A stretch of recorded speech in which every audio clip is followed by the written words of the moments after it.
Weekly പർച്ചേസിന് ഇറങ്ങിയതാണ് ഞങ്ങൾ. കൂട്ടത്തിൽ കല്യാണി അബാക്കസ് ക്ലാസ്സിന് കൂടി ഡ്രോപ്പ് ചെയ്യേണ്ടതായിട്ടുണ്ട്.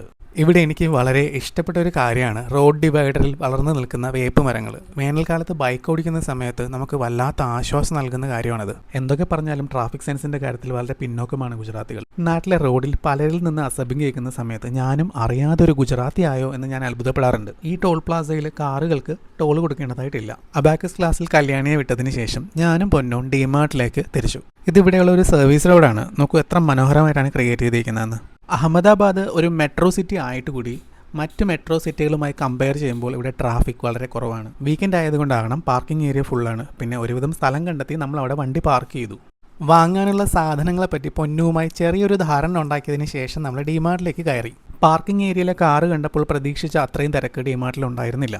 നമ്മളെപ്പോലെ വർക്ക് ചെയ്യുന്നവർക്ക് വല്ലാത്തൊരു ആശ്വാസമാണ് ഡിമാർട്ട്. ഒരുവിധപ്പെട്ട എല്ലാ സാധനങ്ങളും ഇവിടെ അവൈലബിൾ ആണ്. എന്നാൽ സാധനങ്ങൾക്കെല്ലാം സാമാന്യം വിലക്കുറവുമാണ്. ബില്ലിംഗ് കഴിഞ്ഞു. നമുക്കിനി മലയാളി കടയിൽ പോകേണ്ടതായിട്ടുണ്ട്. മാരിഗോൾഡ് ബിസ്ക്കറ്റ്, ജീരകം, ഉലുവ, ചായപ്പൊടി, പഞ്ചസാര, ഓട്സ്. ഇന്നത്തെ ഷോപ്പിംഗ് കഴിഞ്ഞു. ഇതാണ് പമ്പാവാസൻ ചേട്ടൻ്റെ ആദൂസ് മലയാളി കട. പുള്ളി കഴിഞ്ഞ കുറേ കാലമായി ഫാമിലിയോടൊപ്പം ഇവിടെ തന്നെ സെറ്റിൽഡ് ആണ്. നമുക്ക് വേണ്ടുന്ന കേരളത്തിലുള്ള എല്ലാ സാധനങ്ങളും ഇവിടെ കിട്ടും. എന്തിനേറെ പറയുന്നു, ഇവിടെ വന്ന് കയറുമ്പോൾ കേരളത്തിലെത്തിയ ഒരു പ്രതീതിയാണ്. സാധനങ്ങൾ വാങ്ങിയ ശേഷം കല്യാണി അബാക്കസ് ക്ലാസ്സിൽ നിന്ന് വിളിക്കാനായിട്ട് യാത്ര തുടർന്നു. നമുക്ക് ഇനിയും കാണാം.